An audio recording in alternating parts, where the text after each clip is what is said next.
नमस्कार, news for nation देख रहे हैं आप। आपके साथ मैं हूं ऋचा शर्मा। बिहार की सियासत से इस वक्त की सबसे बड़ी खबर सामने आ रही है। महागठबंधन में सीट शेयरिंग के मसले को हल किए जाने के बाद अब एनडीए में भी सीट शेयरिंग का मसला सॉल्व कर दिया गया है। जी हां, एनडीए में भी सीट बंटवारा हो चुका है।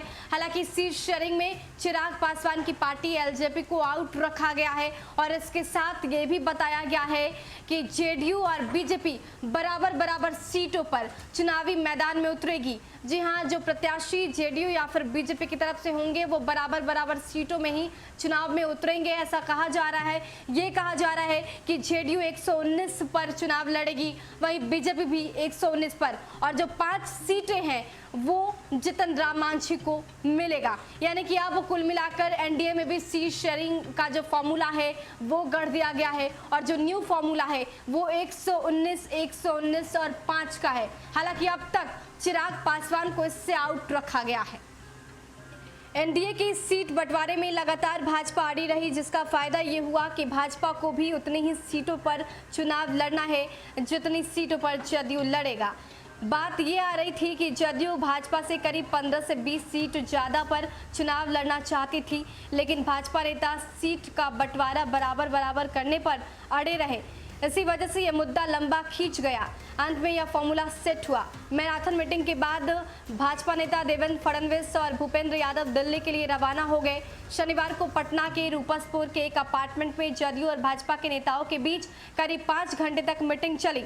इस बैठक में भाजपा की तरफ से देवेंद्र फडणवीस, भूपेंद्र यादव और संजय जायसवाल थे, वहीं जदयू की तरफ से ललन सिंह, आरसीपी सिंह और विजेंद्र यादव थे। दोनों तरफ से एक एक सीट पर चर्चा हुई। उसके बाद आधी सीट पर दोनों दलों में सहमति बन गई। इस बंटवारे में लोजपा को बिल्कुल अलग रखा गया है। लोजपा के राष्ट्रीय अध्यक्ष चिराग पासवान के अलग रुख के कारण जदयू लोजपा को लेकर सहमत नहीं थी।